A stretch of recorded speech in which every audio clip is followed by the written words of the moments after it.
Hello friends, foes, and other watchers on the internet. My name is Matt, and you're watching Hogwash Gaming. And today I'm going to explain to you the basics of card design. All sorts of games use cards, but not all of them are the same. So if you're up to getting a little nerdy, it's time to go over an intro to cards.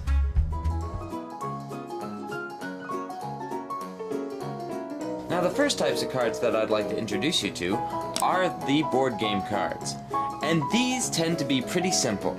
You have the face down art, and then you have the information.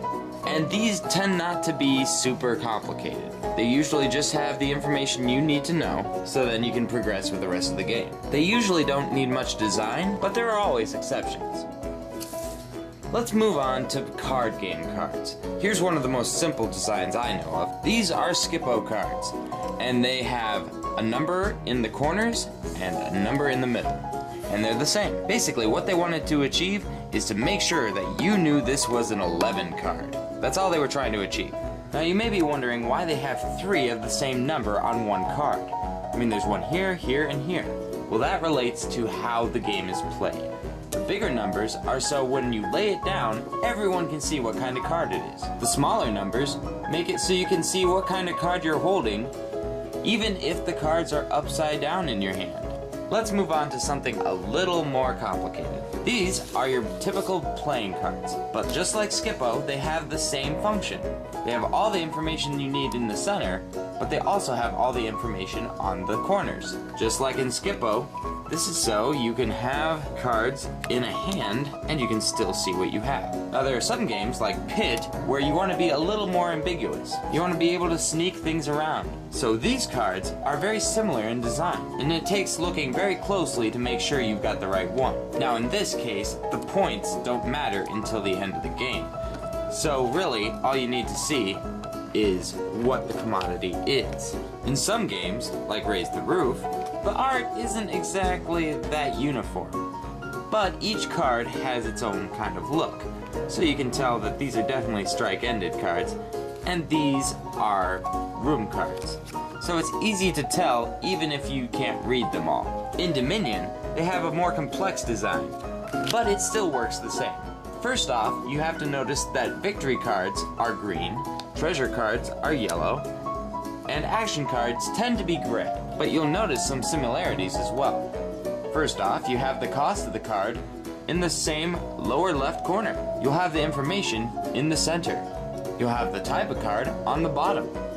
And you'll always have the name of the card at the top. So when you have these in your hand, it's easy to sort them really quickly. You say green, okay, those are victory. Alright, a workshop, that's an action, that's gray. And then yellow. Okay, so I have, these are my actions for my action phase, these are my treasures for my buy phase, and these are my victory cards for when the game's over. Munchkin is a slightly more complex game. Now there are simple cards like this, which you just go up a level, it's pretty obvious. And then you have cards like this, which have rules that you have to read, unless you've memorized the game. And if you have, more power to you. With these kinds of games, however, you don't usually have them in your hand when you use them. You usually have them laid out on the table, so you can read them as you play. But they still have a design.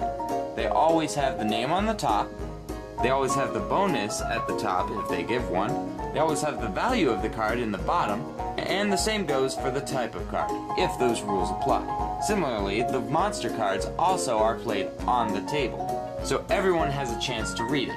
Once again, the card follows the same design. You have the level that you have to beat it, the name of the card, the individual rules and the artwork, and what its value is. Now in solo games like Friday, the cards can get really complex. First off, there are different kinds of cards. Like the stage cards don't have a face up or face down. Pirate cards only come in play at the end of the game. Then you have your fighting cards. You have the ones with hazards, and the ones you start with. I'm not going to explain the game right now, but all you need to know is these cards change their effects as the game progresses.